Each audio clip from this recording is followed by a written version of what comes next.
एक उदास सी सुबह छोटे से गांव चंदनपुर के एक किनारे पीपल के पेड़ के नीचे एक पुराना सा कच्चा घर था। वहीं रहती थी 12 साल की सीता अपने पिता शिवराम और उसकी सौतेली मां सूरजमुखी के साथ। सीता की सगी मां तो तब चल बसी थी जब वह सिर्फ 2 साल की थी। मां की यादें धुंधली थी, पर उसकी ममता की कमी सीता हर दिन महसूस करती। शिवराम एक सीधा सादा किसान था, पर उसके जीवन में फिर से कुछ रंग भरने की चाह में उसने दूसरी शादी कर ली थी।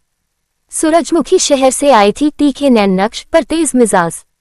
शुरू में तो सब ठीक था, पर धीरे धीरे सूरजमुखी ने सीता के साथ भेदभाव करना शुरू कर दिया।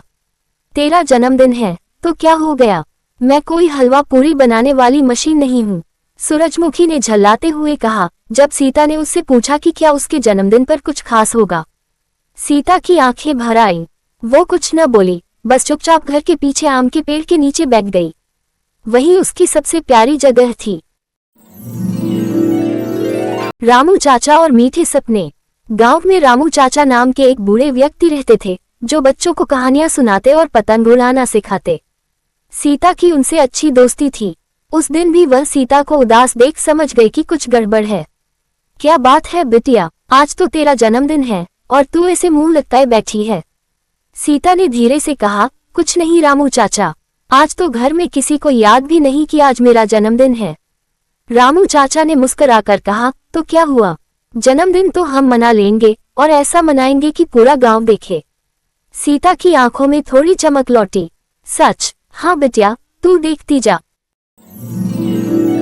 सौतेली माँ की चालें। शाम ढलने लगी। घर में सूरजमुखी अकेली बैठी थी।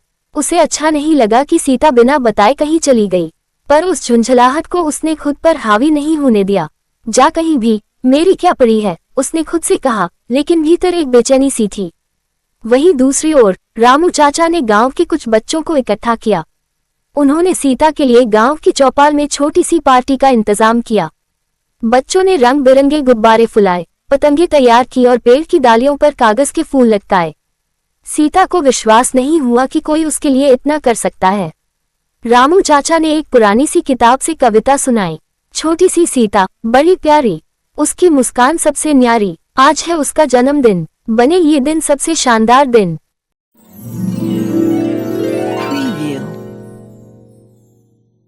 एक अनकही सच्चाई। उसी समय गांव की एक बुजुर्ग महिला चंदा दादी सूरजमुखी से मिलने आई।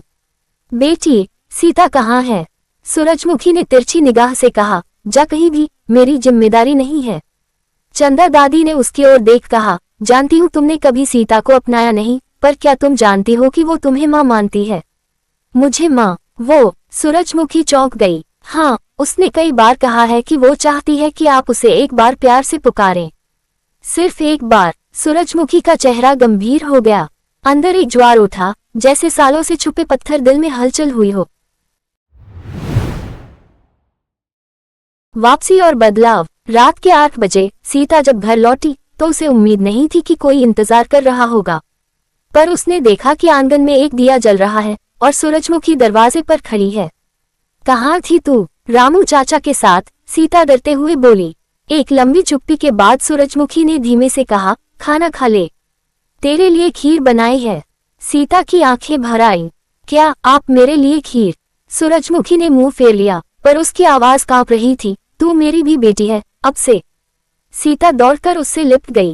पहली बार उसने सूरजमुखी को माँ कहकर पुकारा, और पहली बार सूरजमुखी ने उस आवाज में सच्चा अपनापन महसूस किया।